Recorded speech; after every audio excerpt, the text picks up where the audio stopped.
കൊടുക്കമ്മേ. നമ്മള് പെട്ടിപ്പുട്ടി വെച്ചിട്ട് എന്ത് കാര്യം? മേലോട്ട് പോകുമ്പോ ഇതൊക്കെ നമ്മള് കൊണ്ടുപോകണ്ട. മോളൊരു കാര്യം ചെയ്യും, മോളുടെ പെട്ടി എന്തിയടി? ഞാൻ ഈ പറമ്പിന്ന് ഒരു തരി ഭൂമി ആർക്കും വിട്ടുകൊടുക്കാൻ പോകും. അതിന്റെ 50-50യോ? അതൊക്കെ ഞാൻ ഒറ്റയ്ക്ക് കൈകാര്യം ചെയ്തോളാം. 100-0 50-50 അല്ല. നീ പോയേ അല്ലേ അമ്മേ? നമുക്ക് ഒത്തൊരുമിച്ച് പൈസ അടിച്ചു മാറ്റാട്ടാ. നിന്റെ അഭ്യർത്ഥിയാടി ഇതിനൊക്കെ കുഴപ്പം. 5-6 ദിവസം ഇങ്ങോട്ട് തന്നെ വരാം.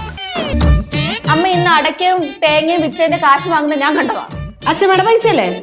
ഞാൻ അച്ഛമ്മയുടെ പറഞ്ഞു കൊടുത്തോളാം. അങ്ങനെ നീ പറഞ്ഞിട്ടുണ്ടെങ്കിലും അത് മോളാന്നുള്ള അവകാശം ഞാനങ്ങ് മറക്കും. അമ്മ ആണുള്ള അവകാശം ഞാനും അങ്ങോട്ട് മറക്കും.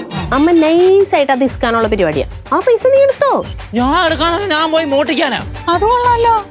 അവക്ക് പൈസ അടിച്ചു മാറ്റി എടുക്കാനായിരിക്കും. അത് സമ്മതിക്കല്ല അച്ഛൻ, അത് കളത്തരാൻ പറ്റൂല. പ്രകാശോ, പ്രകാശാ, കണ്ടില്ലേ? പോയിക്കോട്ടെ. എന്നാ ഞാൻ യൂറോപ്പിൽ പോവും. ചെന്ന് ചോദിച്ചോളൂ. ഞാൻ ചോദിച്ചോളൂ. പിന്നെയും ഇന്ന് രാത്രി 7:30.